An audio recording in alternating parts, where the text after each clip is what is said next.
Hi everyone, I think I'm on. Okay, so really good to be here. Thank you, Women Tech Makers, for organizing this. I've been following the last 2 days as well, and it's really nice to be part of this community. Today I'm here to talk to all of you a little bit of a reflective journey. I'm a designer, I'm a service designer, and I work at Numa, which is a startup incubator and accelerator.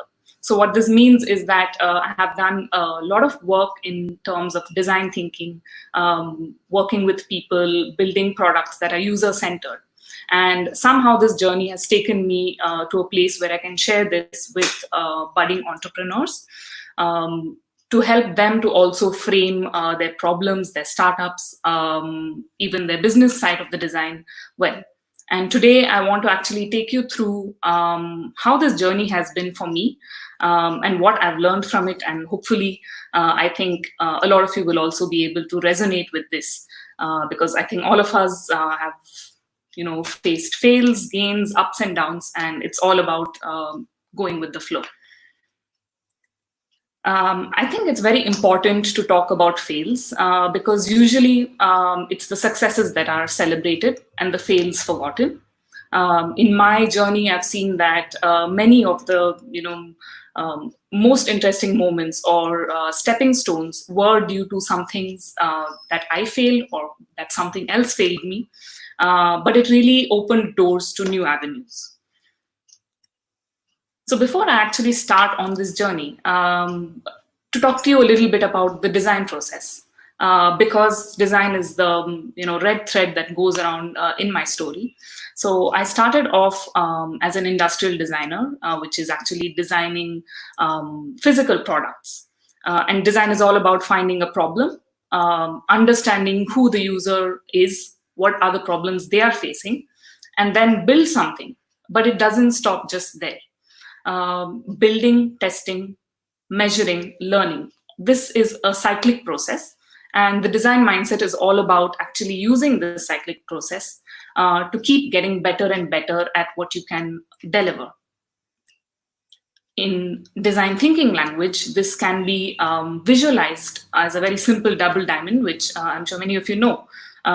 Discovering something, so gain as much information about something as you can.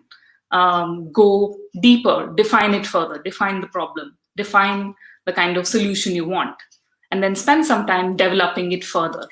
And then when it's time to deliver, you should have gone through multiple iterations so that whatever you deliver is the best that it has, right? So keeping this in mind, I will talk about my first fail. The first fail in my career, let's say, was that I was hired for the wrong job. So as I told you, I was studying to be an industrial designer. And an industrial designer designs physical stuff. So it can be furniture, it can be mobile phones. You can see some of the things that I was working on at that time, which were just devices and products, very physical in nature. And when I got hired, I got into a job that demanded extreme digital design, at least knowledge. And the reason that this fail happened was that actually for just one word. I was called a product designer. And this was the time that the digital era was actually starting to grow and product designers were starting to be called as digital product designers. So just because of that one word difference, someone who's an industrial product designer somehow entered into a digital realm. And just because of one word. But I think this fail, or at least I consider it a fail at that time, turned out to be really good for me. Firstly, it actually opened the doors to UX for me.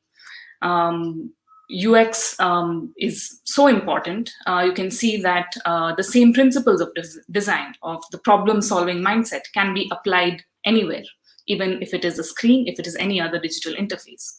So how useful is it? Does someone really need it? Can people understand and learn it fast? Is it memorable, desirable, etc.? So this started me to think about how design can be applied in multiple different places.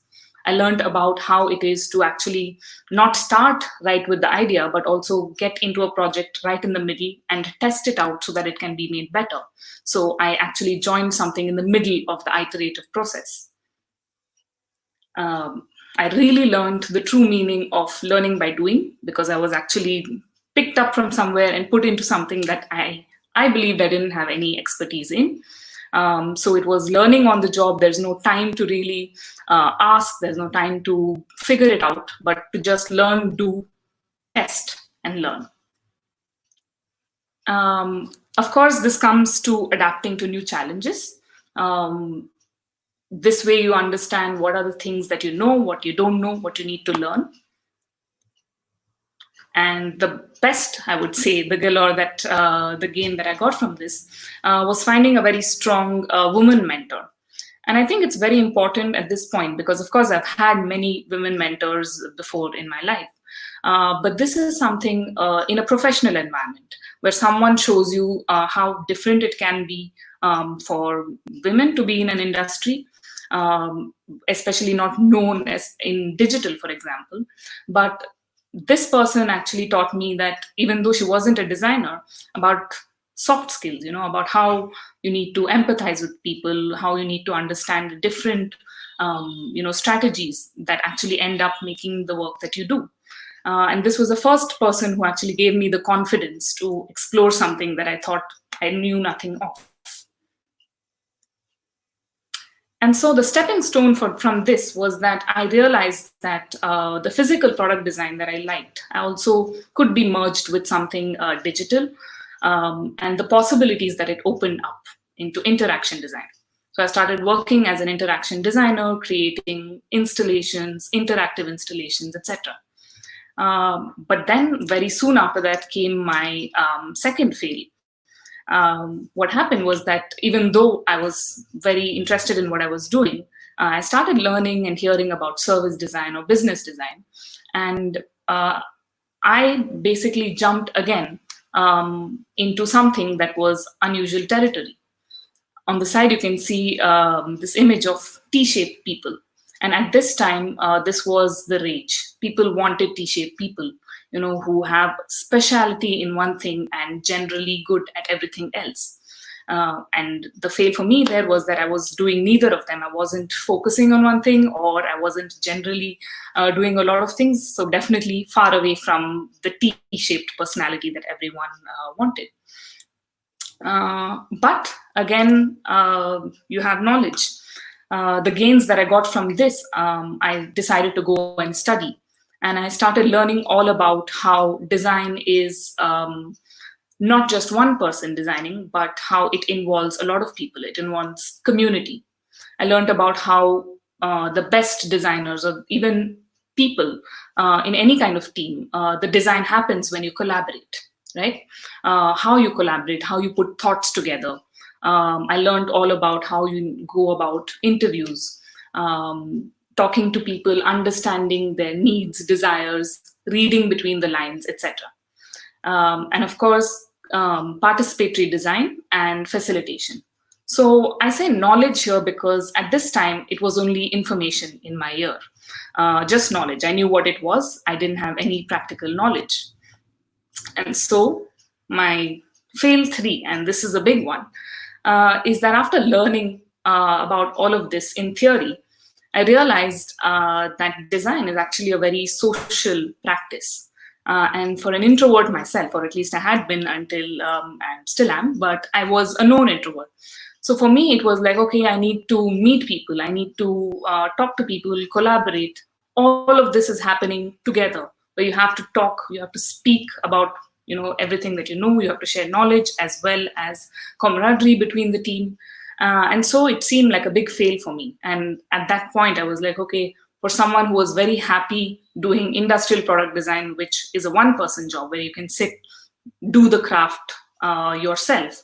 You don't have much interference of people. At least at that time, that's how I thought of it, interference. But I realized that design is social. And so the gains here was extreme. I started to enjoy collaboration. I started, most of us who do a lot of work in design thinking would be familiar with the phrase for war room. It's where you set up a room, you have all the walls free for post-its, and you almost lock yourself up there for 2-3 days, whatever, 5 days if you're doing a sprint, almost just talking, discussing, building. It's very social. So I started to understand really how to conduct myself in this, how to be, heard while also listening to everything else, how to make judgments when there's a lot of noise around, etc. Again, the same thing that was a knowledge at that time, just how to do it. I really understood doing it, talking to people. How do you research? Over here in co-design and participatory, you can see that you don't need to really work with a single person in an organization, especially doing design or startup project. You need to be able to talk to founders. You need to be able to talk to vendors, suppliers, other people, salespeople. And so it's really at this point that you need to learn that what you are or what you do, you need those supplementary skills to just take it for you. You need to start building into the environment that you are in, and really to be there in the moment. And the next one, which was design facilitation. And again, this is something where I have to go and talk to maybe 30, 40, even up to 100 people in order to help them actually do a design sprint.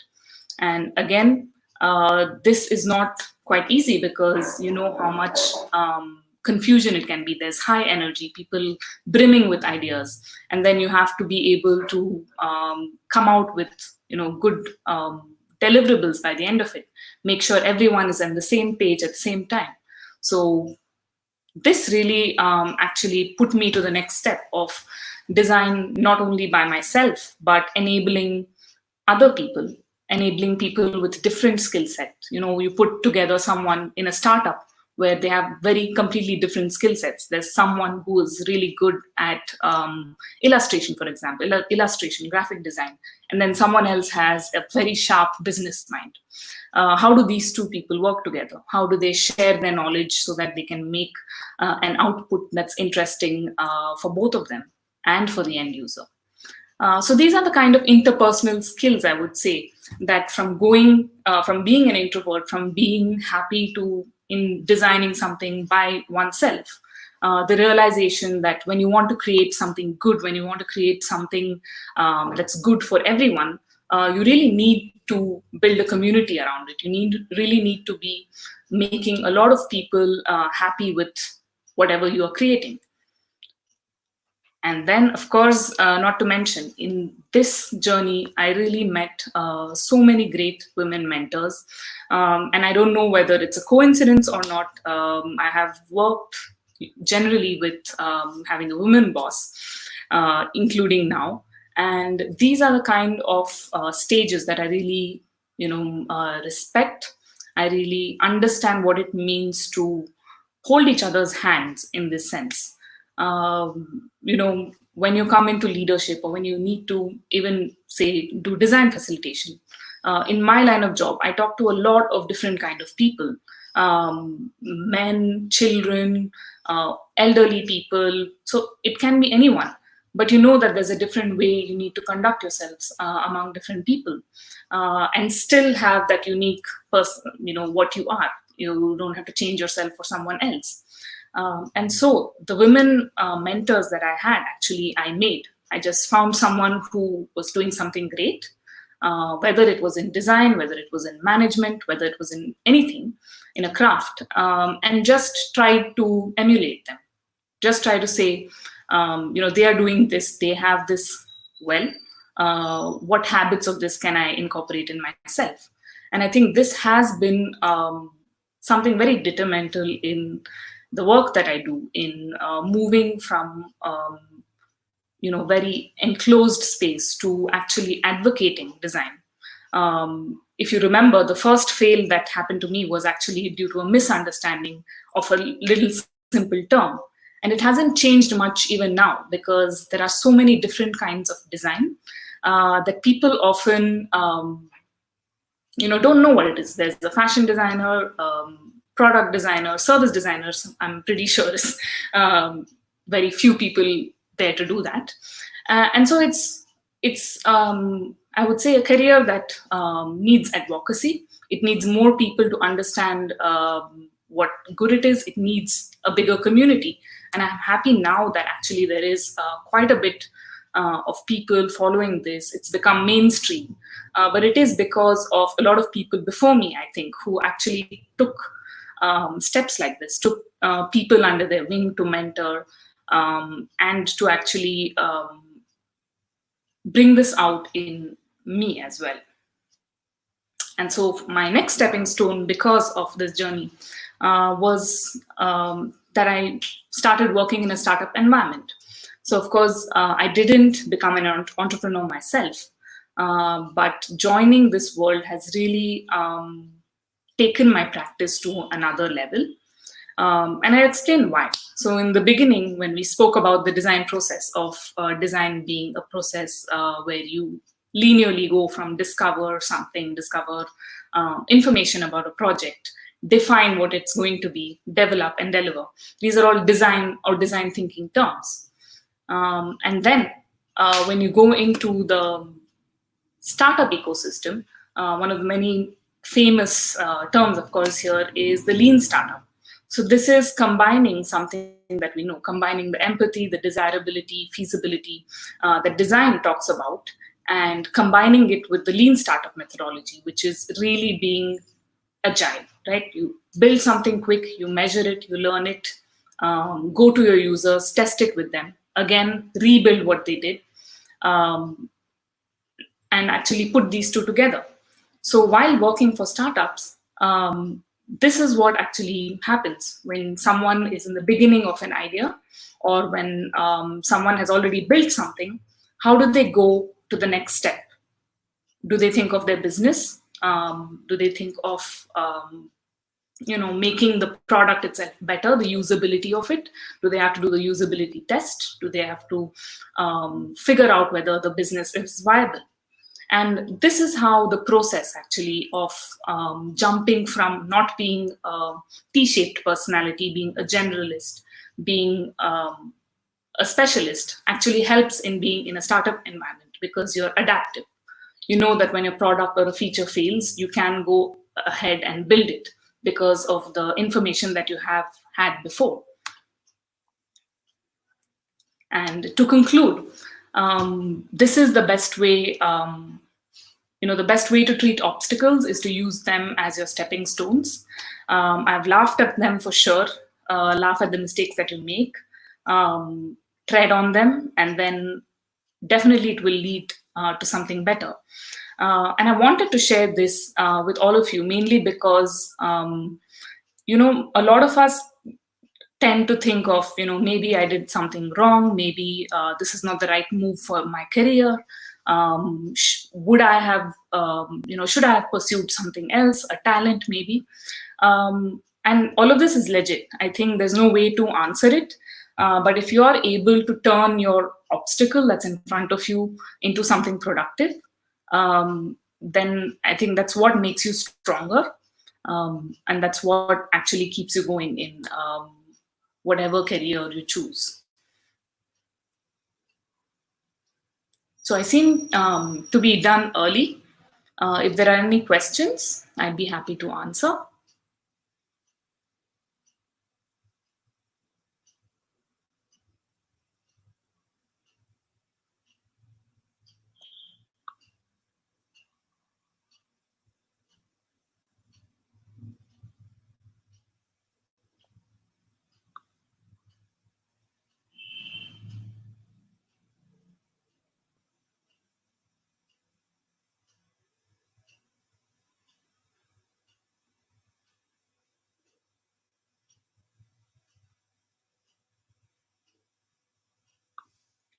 Okay, so thank you, everyone. I hope that these few stories, the fails that I experienced and the story that I could share with you helps you as well. I hope a lot of you will look into or reevaluate what you have been doing right now and actually reflect on it a bit, because to actually close, most of these realizations of the gains that I got from all of this only happened in retrospect. And I hope I was able to be there in the moment a little bit more to actually realize it at the moment. So thank you so much. Enjoy the rest of the conference and the weekend. And goodbye.